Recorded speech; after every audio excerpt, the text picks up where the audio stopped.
মনে হচ্ছে কি গ্রাম দেশে আসছি না, বাংলাদেশে কোনো একটা গ্রামে আসছি।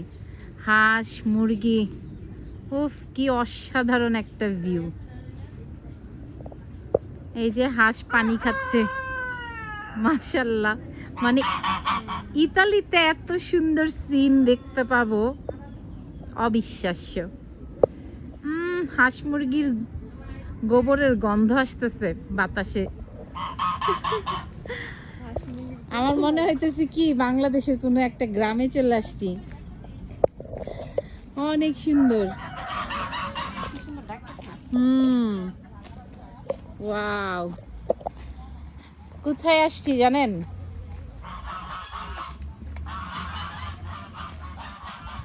এই যে এখানে আরো বাগান আছে, ওই যে টমেটোর বাগান।